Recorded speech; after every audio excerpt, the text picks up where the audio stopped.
Guys, you know and I know that you're supposed to avoid exporting out H.264 footage out of your video editor more than once. Yeah, I know, but why though? Because as you know, recompressing your footage damages your image quality. That's what we've been told. I get it, but is it true though? I don't know, but what I'm gonna do in this video is I'm gonna re-export this clip out of Premiere Pro 100 times, and then I'm gonna see what happens. Will my computer explode? Will this clip turn into a pixelated mess? That's what's gonna happen. I don't know, but I have 48 free hours to figure this out, and I'm way too curious to turn this down. Let's go. Guys, we have a little bit of an experiment up our sleeve, and I can't wait to figure this out. We're gonna start with this clip here.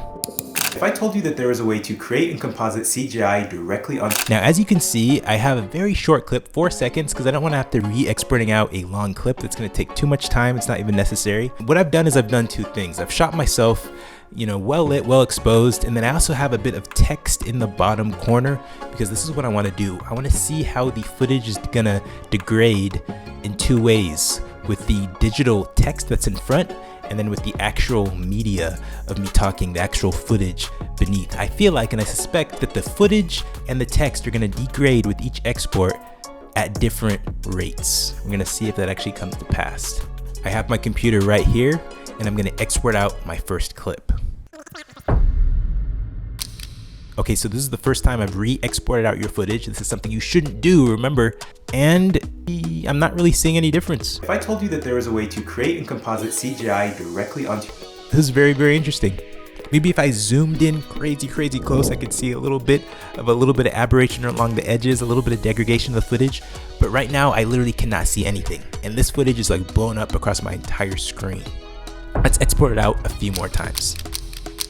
Okay, I'm on my 5th export. If I told you that there was a way to create and composite CGI directly onto...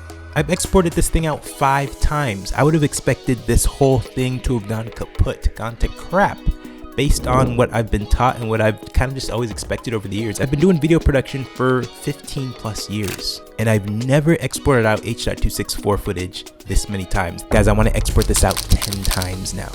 Wow. If I told you that there was a way to create and composite CGI directly onto... Okay, so first glance, this does not seem that bad.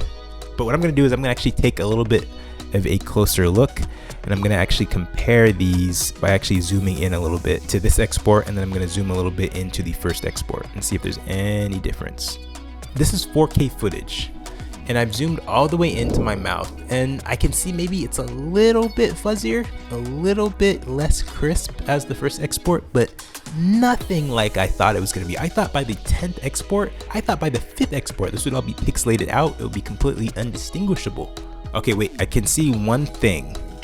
If I actually look at the edge of my face and my body, now that I've zoomed in, I can see it.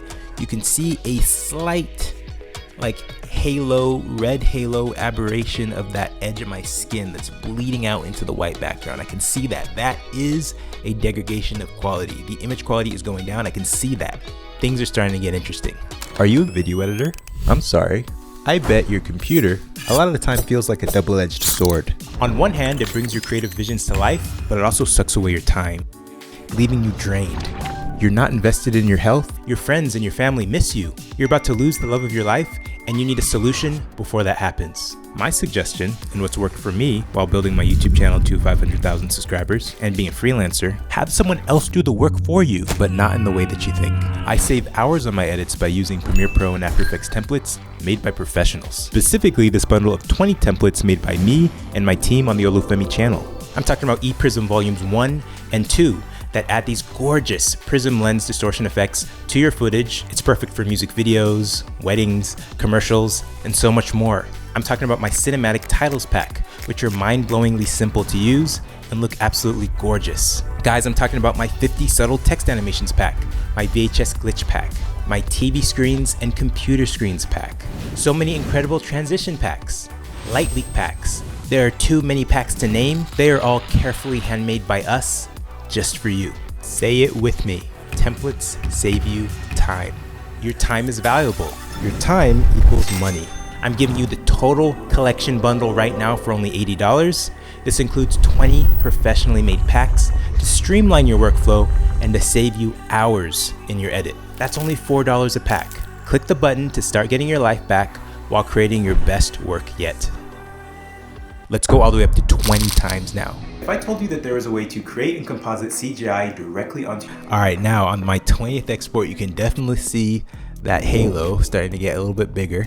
It's starting to get really pronounced around the shirt. So I can definitely say by this point, this definitely would not be acceptable footage in my perspective as far as using this for a client. But I gotta say that I think a lot of people, I don't want to say this because it feels weird to say this, but I feel like the majority of people, specifically a client that isn't really into video production, I feel like most people wouldn't even notice. I don't know. But I'll say though that the window, the wall, the bed, they seem pretty normal. Let's keep going, guys. We're gonna bump this up. Let's go all the way to 30 now. If I told you that there was a way to create and composite CGI directly onto... Yeah, this is looking really bad now. The halo has just basically grown in intensity, and you can actually see along the mic. The mic is starting to halo out as well. This outline for the mic seems to be almost like a black halo, a black outline, because the blackness of the mic seems to be bleeding out into the background, which is my shirt and my neck. Things are getting worse, guys. You can predict it. You can see it. Let's go up to 50 times. I've never exported out a clip, and I bet you have never done this before. 50 times. This is crazy. If I told you that there was a way to create and composite CGI directly onto... Wow. This looks bad. It's surprisingly, the window and the picture and the couch seems okay, but when you look at the quality of the footage on my face, it's starting to look really bad. And look at my shirt. Let's go up to 70. Guys, I am so tired. It's taking way longer than I thought this would take. But I'm on 70. And as you may have predicted, this looks horrible. If I told you that there was a way to create and composite CGI directly onto... The bleeding has gone further than it has ever gone before. My shirt looks like it's like radiating this red halo. My face is bleeded out to the left. But whoa, I almost forgot though. Guys, let's take a look at the text. I've been so distracted by myself, I haven't even looked at the text. Remember how we thought that the text would be the first thing to go? It's kind of going now, but it's actually held out a lot better than I expected. All right, guys, we're going to 90 now. If I told you that there was a way to create and composite CGI directly onto... This footage is done. As horrible as it looks, you can see the bleed all throughout the middle of the face now. The bleed on the edge is crazy. What I will say though is, as bad as this looks, I still would have thought it would have looked a lot worse based on what I've been told as far as like recompressing footage. If I'm honest, I feel like recompressing footage is not something that we need to be quite as scared of as we may be presently. I don't know. I'd like you guys' opinion. So we're on 90. This is what it looks like. Let's go to 100. We might as well, right? 10 exports away. If I told you that there was a way to create and composite CGI directly onto... Okay, 100. Look at this. Look at this. My nose, the top of my nose is gone. Colors are just messed up all over the place. Surprisingly, the text, hello fam, is actually pretty intact, surprisingly. This is it, guys. This is 100. What do you guys think? Comment below. This literally took me an entire day to do, but this is what I want to do. I want to actually take one more day to get up to 200. I'm just curious. This is what 100 looks like. Before you even continue, I want you to just think, what do you think a 200, twice as many exports as this, will look like? Are you ready, team? Let's go. Guys, this was not fun. It didn't take me a whole other day to get through this. It took me a couple more hours. I just kind of went through it, and I am prepared to show you what 200 exports looks like. Are you ready for this? 3, 2, 1, bam. If I told you that there was a way to create and composite CGI directly onto... As you can see, the audio is just completely off. The skin texture is completely like warped. The colors are completely off. Everything is just bleeding all over the place. But I'm still impressed at how far this held up. 200 times H.264. This is crazy. Tell me a challenge or an experiment that you might want me to do next. Should we go up to 1,000 this time? Please don't suggest that. Or what's a completely new idea? Thanks, guys. That's it.